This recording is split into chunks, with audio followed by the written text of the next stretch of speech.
Directional trouting. Directional trouting. Good job.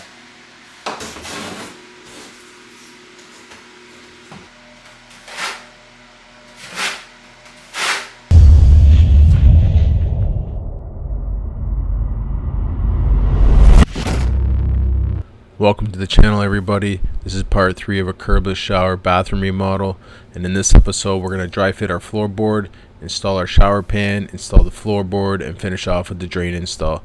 You're not going to want to miss this. It's got some cool tips on the HYDRO-BLOK shower system. The first step of this process is we're going to dry fit this floorboard. What we're installing here is the HYDRO-BLOK flooring system. It ties in with the shower pan and the wallboard. My first step is going to be to dry fit it all. I'll go through the whole bathroom, fit in every piece, do all the cutting prior to mixing up thin set. Give yourself a 1/8 to 1/4 inch gap between the wall and your board. There's no reason for it to be tight. If there's any huge voids, you can fill that with thin set. The whole purpose of this board is it's got some waterproofing in the middle of it. So my way of doing this is I just measure off each end, each piece. I cut it 1/4 inch shy. I go through piece by piece and do that, and it'll speed things up once you get going.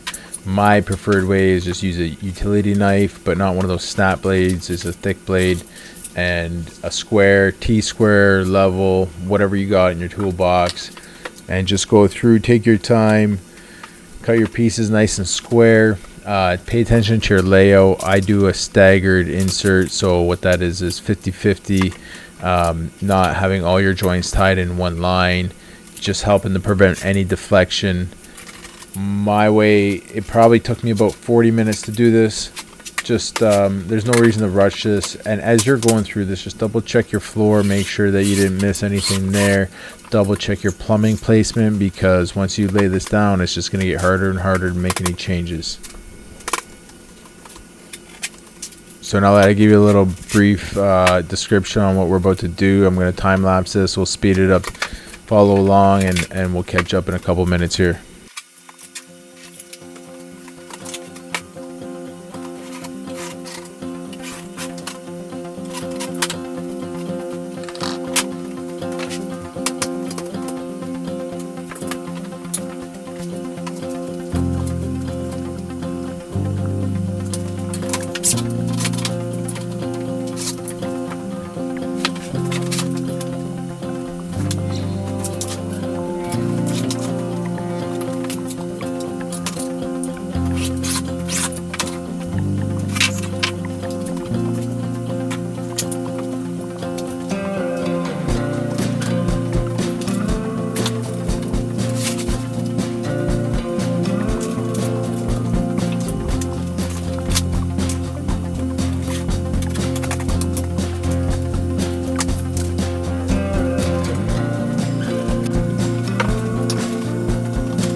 What's going to go on now is I'm going to jump onto my GoPro, and for this day I had my son with me. So originally I was going to edit this out and just kind of drop in some installation parts of the filming, but this was a unique day. I had my son with me for the whole day, and this is something I want to leave up on YouTube so when he gets older he can see it. The same lessons still apply. You know, I'm going to kind of break it down to him, but to a homeowner I feel like this is a good place to start, where, you know, I'm not saying I'm dumbifying it, but I'm breaking it down a lot more simple as I'm dealing with my 6-year-old. So same thing, you're going to wipe down your substrate, get all the dust off, keep your hands clean, keep your tools clean. I would say the number one rule for tiles is keep everything clean. Hands, tools, tiles, your substrate, everything like that. Clean, clean, clean, and it's going to make your life a lot easier.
quiet.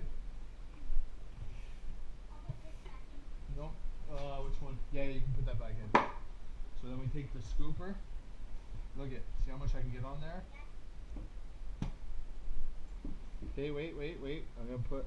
It looks like Play-Doh. Okay, now listen to me, but wait. I'll show you first, and then you can do it. So when you use the flat, it's called, you want to cover this like this first. That's called burning it in. And then we use the notch side. So you go like this, right? I'll do this section, and then I'll let you do the next one, okay? I want to do this. Well, you don't know what to do yet. I gotta show you, and then you can. Okay? See how, what am I doing? What's this flat side called? Burning it in. Okay? And it's just making it easier so that when we go to use the notches, it's just easier, okay? So now, see how it's all everywhere? Yeah. Now you take your notches, like this.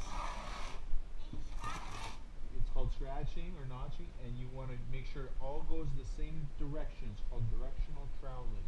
Say, But you can't never go that way. well, you can go this way when you're going, but when you're done, you want them to all go the same direction, okay? Say it, directional troweling. Directional troweling. Good job. So let me explain a little bit more about directional troweling and back buttering. The purpose of burning it in is you're getting 100% coverage when you do that. You can see where you're getting it. And I also find it easier to comb or notch your thin set when you got a layer throughout. When I'm setting my pan, I'm also going to back butter my pan, and the best way to explain that is mortar to mortar is going to be way more effective than mortar to plywood or foam to mortar, whichever way you want to look at it. I just find that that's the best way to ensure you got proper coverage. You're getting as close as possible to 100% coverage. And on the note of directional troweling, what you're trying to do is collapse those ridges, get proper suction and adhesion. So if you notch or comb it in 3 or 4 different directions, it's not going to be as effective as if everything goes in one direction. So what are we going to do now? Notch it. No. What are you going to do before you notch it? Flatten it. Which is called Flat. burning it in. Okay. Here's the burner. Wait. We gotta get your hands clean. We're gonna do the water.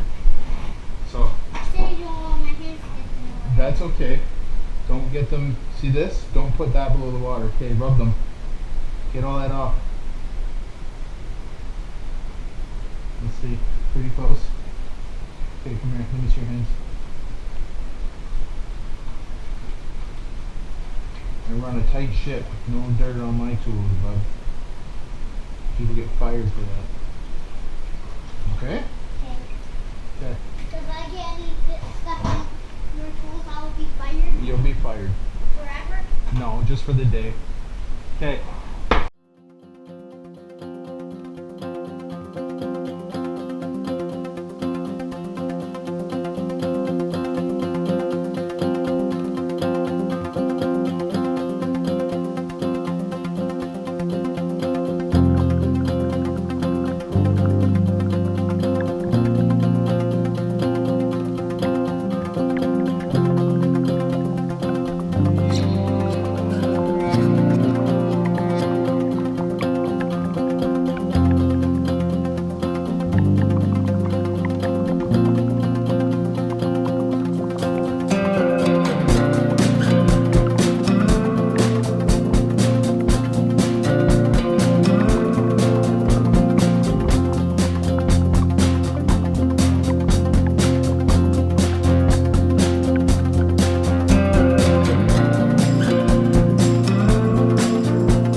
what I'm doing here is putting down the sealant before I push down on the drain flange. And essentially what I'm going to do is put 2 nice fat beads around it. I think it calls for 1/4 inch. Mine are probably about 3/8. I just put a liberal amount on so that when I push down on the drain flange that it's going to ooze out and give proper bondage to it. So you just kind of go around, keep it nice and clean. What they say is make sure there's no thin set on anything, so that's what I'm doing, just wiping it up. There's a green coupling inside of that drain flange and it slides over your pipe, and what that tool right there is allows me to hook on the pipe and pull up as I push down, just making sure you get the proper 3 rings all the way past the opening. And then I just go and put some screws in, tying it into the placement exactly where I want it. And then you just go back over the screws and the edge with that polyurethane sealant, and it just cleans everything up, so makes it nice and watertight. I believe this is water tested within 40 minutes of that. I think that's what it calls for on the instructions, is the soonest you can do it. So here I am, I'm going around the outside. I take a tool and I just smooth it out, and it's got a nice uniform bead all the way around it over the screws, and she's watertight.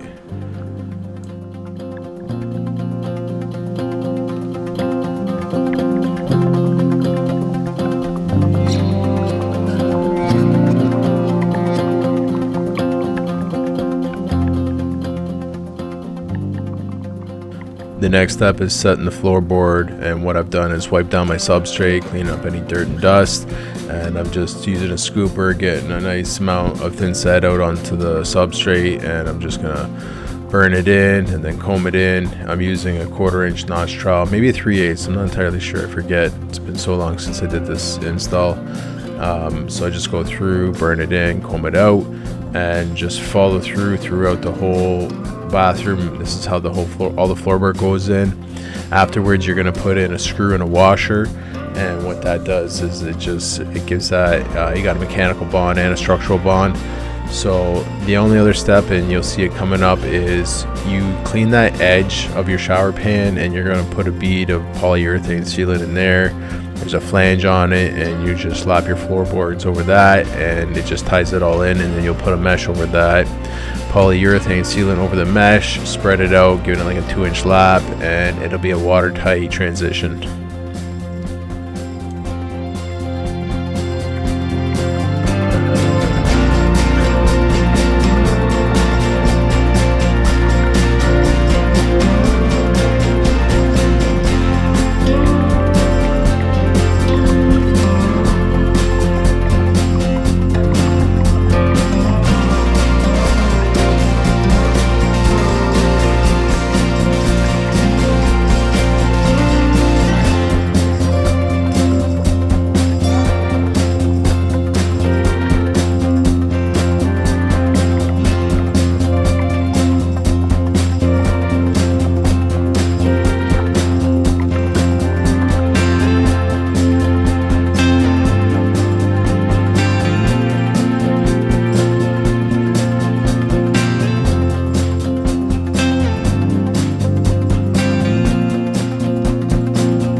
So what I'm about to do is add the sealant on the flange here to tie these two pieces in.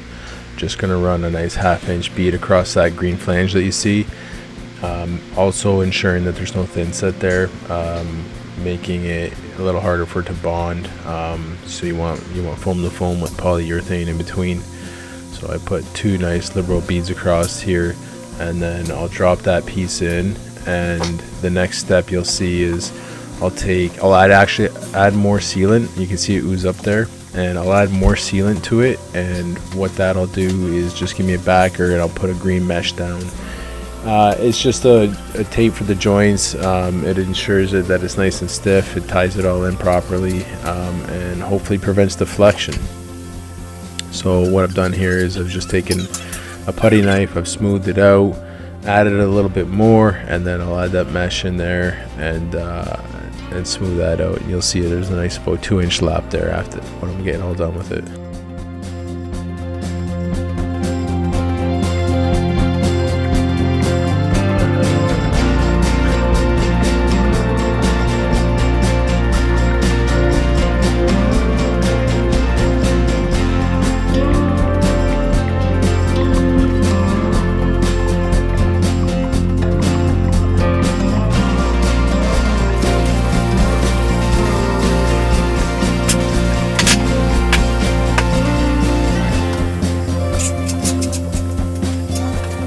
If you like this video, don't forget to hit that subscribe button, the like, and follow along. Maybe leave me a comment down in the comment section.